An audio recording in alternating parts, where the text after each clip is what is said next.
So I'm pulling into the Source Center. And yeah, as I pull in to pick up, let me slide over just to show you what we looking at. Can you see up there? Like, that's what we got going. And see, this is just the path to the guard shack. So if I'm counting correctly, in front of me is probably 30 or 40 trucks. But I'm actually in, which is a good thing, they have a line specifically for box trucks. Like, the semis can't go through the left lane at this particular facility. So that's a good thing. So I actually just passed probably 30 to 40 semis in that right-hand lane that's still back sitting on the street. They ain't even made it to this little, I guess this the victory lap. A lot of them sit back there for hours. So imagine if somebody gets here at their pickup start time. Well, say your pickup is, I don't know, 12:50 a.m. and you get here at 12:45, you might not drop your trailer being a semi driver to 2 a.m. waiting in this line. Because you actually got to wait in this line, check in at the guard shack, proceed to your dock door, back your truck or trailer in, and so forth. So, yeah, the semi drivers, I'm sure they're catching it sitting in these lines. The box truck drivers actually have it a little better because, like I said, we could skip around that line. But a lot of guys don't know. Sometimes it's their first time at the facility. Some people just don't take the time to drive up far enough to see if the left lane is open, because you have times where this left lane isn't open. So if you come all the way up here and you get in this lane and you drive up and the gate closed, guess what you got to do? You got to probably bag back out of here and go, and I've seen people do it, bag all the way back out of here and go back to the end of the line behind the semis. Because believe and trust, not one of these semi drivers are going to let you into that lane. You know, they'll rather run into your truck rather than just let you jump in front of them in the line. I mean, I think all of us box truck drivers kind of know the sentiment of these semi drivers. You know, they don't like us. I'm not being negative, I'm just keeping it real. You know, they don't like us.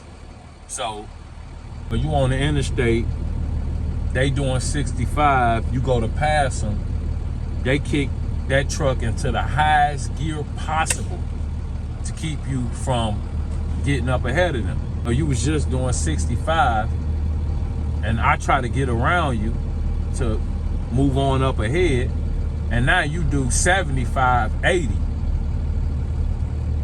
to force me to not be able to get over. Now I got cars lined up behind me that just want to go about their regular day, but they think I'm the asshole. Like, look at this asshole box truck driver hogging up the left lane, when it's actually the asshole semi driver that kicked the truck into high gear. So now when I do finally get over, after he either speed up enough, which he probably won't do, or slow down, which you definitely ain't gonna do. So whenever you are able to get over into the right lane, people blowing the horn, flipping you off.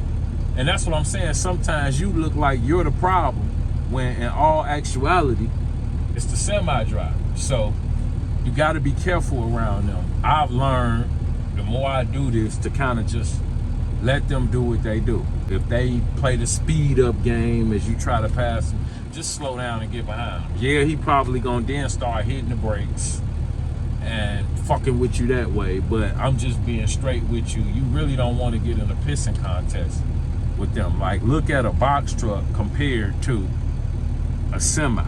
They hit you with the trailer, they can go back to work tomorrow, and the trailer may just be put out of service. or need repairs. They may keep pulling the trailer the way it is. I've seen that as well. So in a nutshell, you really don't want to get in a pissing contest with these semi-drivers. Some of them been in them trucks for weeks on end. They're not making a whole bunch of money, and they'll take you out. They don't care. I'm just telling you the truth. What I've seen, I done seen some semi-drivers do some of the craziest stuff on the road.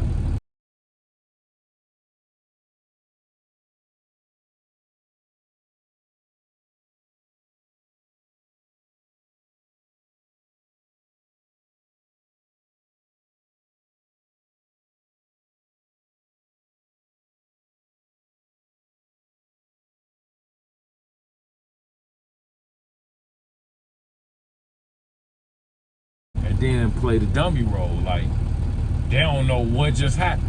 Yeah, you look over him, he just be looking off into space. I ain't did nothing.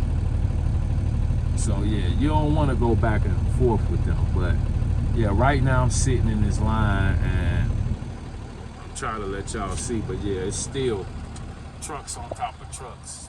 I'm gonna be late getting out of here, which I already knew, because I myself today got here on time. I know to get here 30 minutes early, which 30 minutes is usually the earliest that they will allow us into the yard. So you really not doing yourself no favors by getting here an hour early, because then you sitting around waiting. And then you mess around and accidentally catch the geofence, and it's not going to check you in twice. So when you finally do proceed to the guard shack, if you don't get in by your pickup time, I just talked about something like this. Once you catch that geofence, you caught it. So if you inadvertently catch it and you didn't plan to, you better make sure that you get through that guard shack on time. It's not going to pick up your location a second time. The first time was it. So if it's an excessive amount of time between the time you caught the geofence and the time you actually go through the guard shack, and the yard wasn't shut down or it wasn't severe weather, some reason why you sat at the guard shack for an extended period of time, then that's gonna fall on you.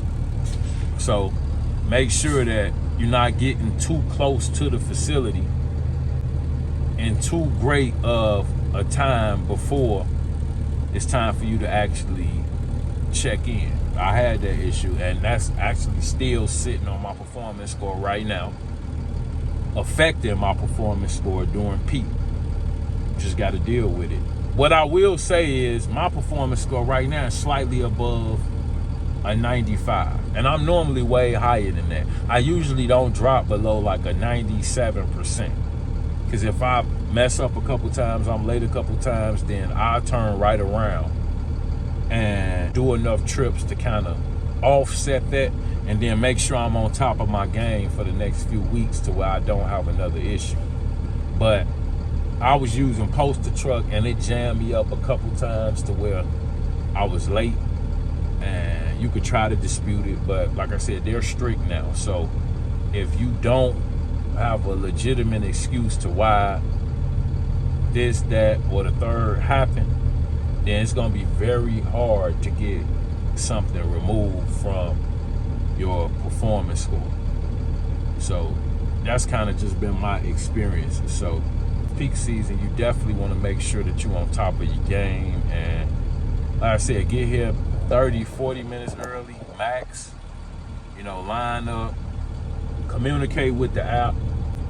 You experiencing a delay, go ahead and communicate with the app and let them know, hey, it was a guard shack delay, or so forth. That way it's in there in advance. That always helps.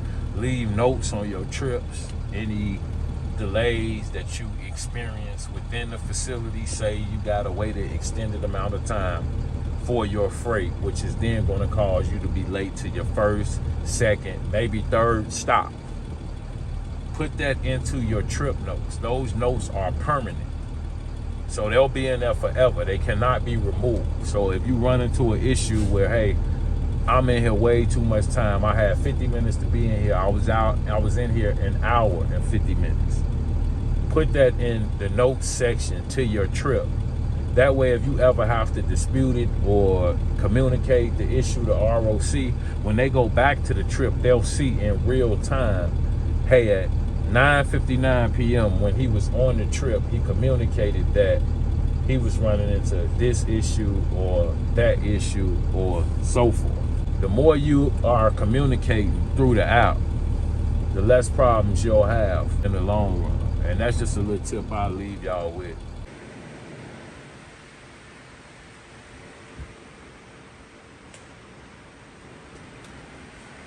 They kept telling me volume is low.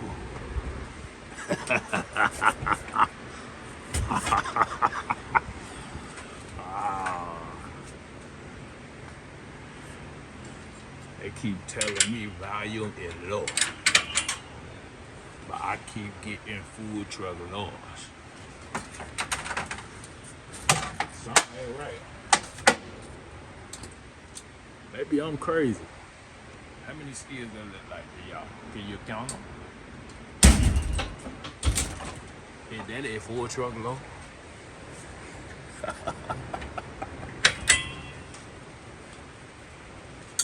Ain't no peak season.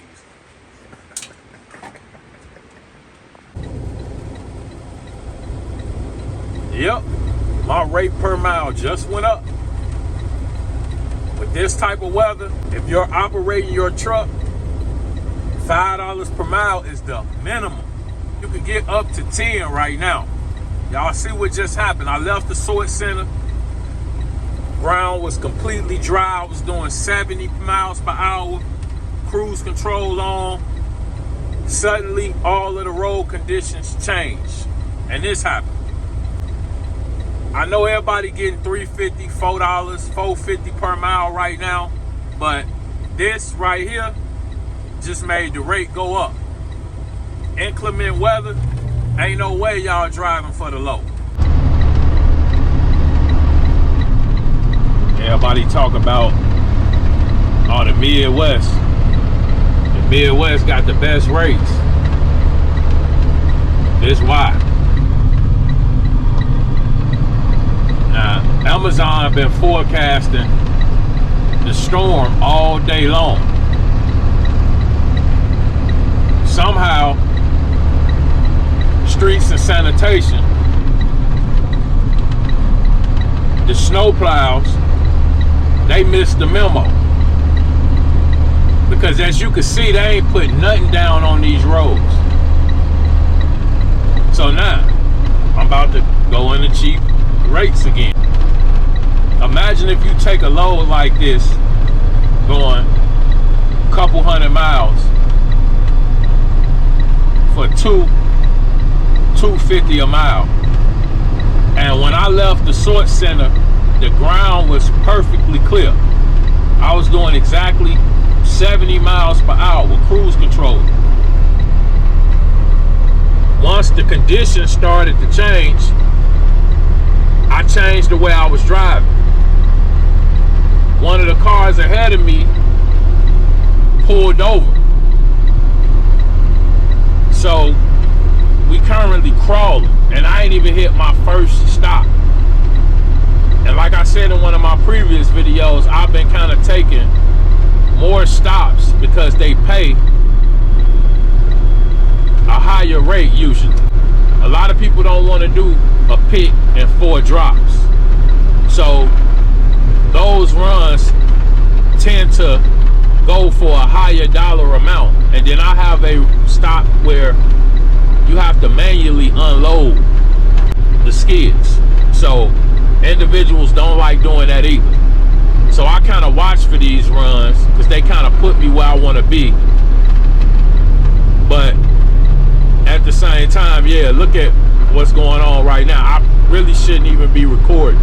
You know, I used to enjoy and embrace the bad weather. I couldn't wait for it. One, I was in a rental. Everything insured, so if something went wrong, it wasn't even on me.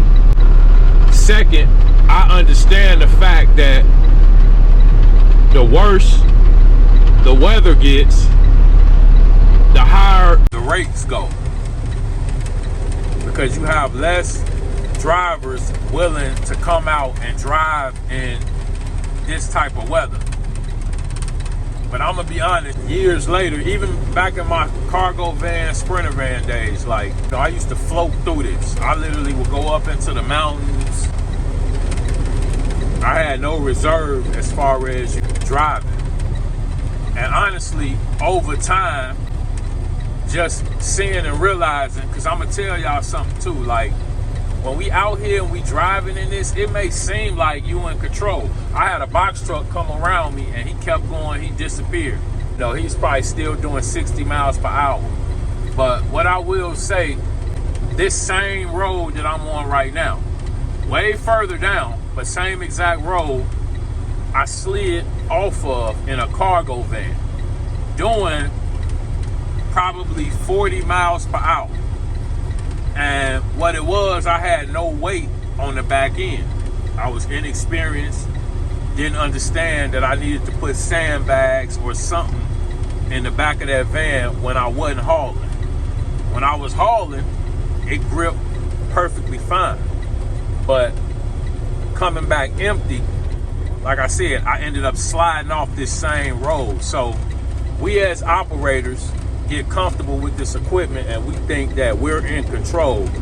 And like right now, man, under this could be straight ice. I could be driving just like I am now, doing the same speed, and the road conditions change and boom, that's it. So I wouldn't be complacent or trust these trucks and this equipment too much. You still want to have caution and reserve in this type of weather. And I'm gonna make like a cold weather video, just giving you guys some tips that I think a lot of people haven't touched on, as far as different things you could do to keep the equipment going and stay safe in this type of weather.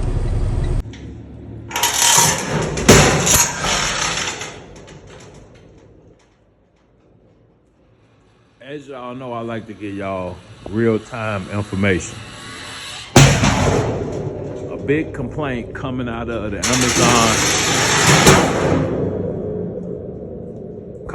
Amazon facilities right now is, and I'm experiencing this myself, but the last 3 days I've gone to Amazon, I've been required to repackage freight in order to get my load. And you know, I don't have no problem doing a little extra work, but in my opinion, it's kind of outrageous. And what the staff is saying is that they're short staffed on dock personnel, so they're pretty much having us come in. Today I show up, my truck can fit 12 skids. They got 15 skids set up for me. Okay, at least 8 of these skids got 8 boxes on them. So it was like 5 different skids that could have been combined. So I actually had to take the time to combine these skids, as the dock personnel should do before arrival. And everybody knows we got 50 minutes to load our truck, get in and out. So we're being required to come in, repackage freight, condense your skids to make it make sense, then load your truck, then drive to whatever said post offices, and then unload. To me, like I said, I'm not a lazy guy at all, but this is just outrageous. Like last year, we had a problem with the skids being too tall and too wide to fit into a lot of the post offices. That was the problem we was having last year. Okay, we couldn't get the skids through the doors, and the postal workers were saying all of the skids that are coming here are just like this. Can't get them in. So last year, yeah, the skids were too big.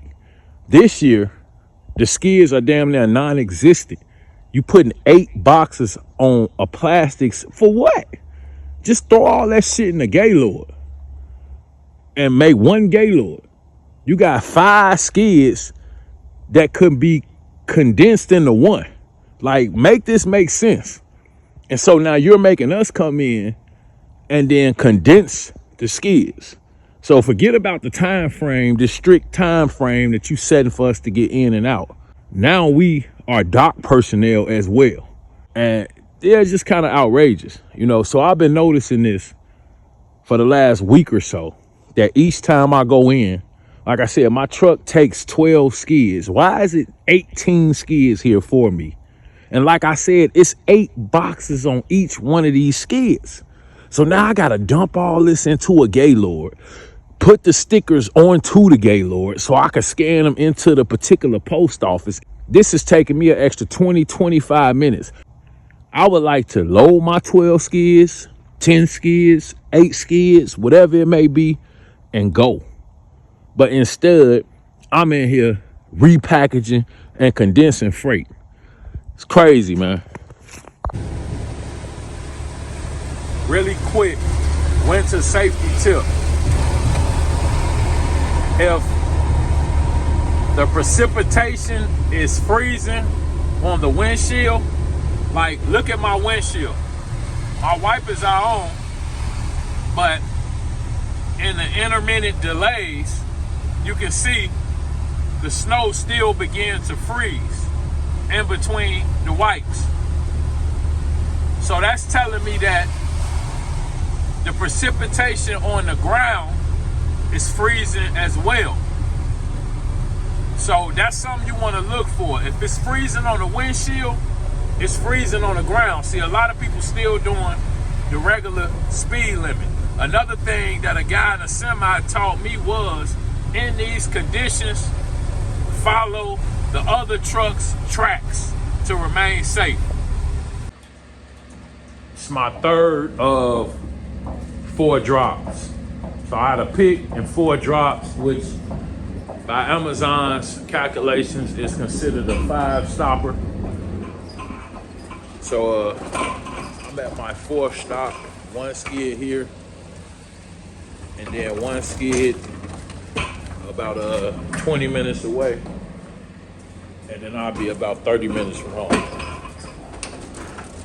And this paid it was a little over $8.50 something, about a little over $4.50 a mile. And my homeboy was talking stuff to me because I had been watching this load for like 5 hours. It was sitting at 7 something, almost $4 a mile.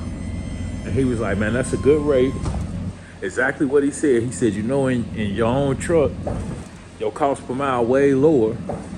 He was like, don't lose that load waiting for it to go over $4.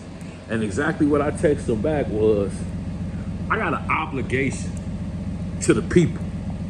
See what I'm saying? I got an obligation to the people to keep my word and do what I asked you guys to do.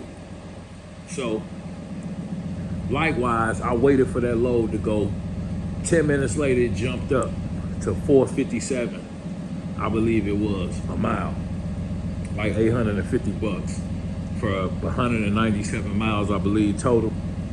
So yeah, I mean, like I said, I don't try to tell y'all to do nothing that I don't do myself. I put hours in on these load boards, hunting good loads down. Just cause now, you know, we've been running for $3, $3.20 a mile. Now it's $3.75. I don't just take that. I lose a load waiting for it to increase.